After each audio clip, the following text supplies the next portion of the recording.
এই ছেলেটির নাম প্রীতম। প্রীতম একটি রুম কেনে। রুমটি ছিল খুব ছোট, কোনো ফার্নিচার রাখার জায়গা ছিল না, তার ডেকোরেশন করার প্রয়োজন পড়ে। একজন ইঞ্জিনিয়ার ডাকেন। ইঞ্জিনিয়ার এসে প্রথমে লোহার অ্যাঙ্গেল দিয়ে সুন্দর একটি খাট তৈরি করেন। খাটের পর কোমল বিছানা বিছিয়ে দেন। খাটের পাশে শোকেস তৈরি করেন। শোকেসের ভিতর নিত্য প্রয়োজন জিনিসপত্র রাখেন। উপরে একটি বক্স তৈরি করেন। বক্সের ভিতর পুতুল, বইপত্র রাখেন। নিচে মোবাইল চার্জারও ব্যবস্থা করে দেন। তারপর ইঞ্জিনিয়ার খাটের পাশ দিয়ে সফটওয়্যার দিয়ে দেন। খাটের পাশে প্রজেক্টর ও টিভির ব্যবস্থা করে দেন যাতে বিনোদন উপভোগ করতে পারে। তারপর ইঞ্জিনিয়ার সুন্দর একটি আলমারি তৈরি করেন। আলমারির ভিতরে লাগেজ, জামা কাপড় রাখেন, কোট রাখেন, লেপ রাখেন এবং আলমারিটি গ্লাস দিয়ে আটকে দেন।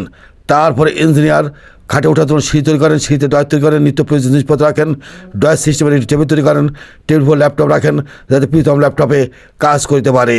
তারপরে ইঞ্জিনিয়ার সুন্দর একটি বুকসেল তৈরি করেন। প্রয়োজনীয় বইপত্র রাখেন। নিচে ড্রয়ার তৈরি করেন। নিত্য প্রয়োজন জিনিসপত্র রাখেন। টাকা না মাকে বেশি ভালোবাসেন? যদি মাকে বেশি ভালোবাসেন কমেন্ট বক্সে লিখে দিন। আর দয়া করে চ্যানেলটিকে সাবস্ক্রাইব করুন এবং বেল আইকনে চাপ দিন।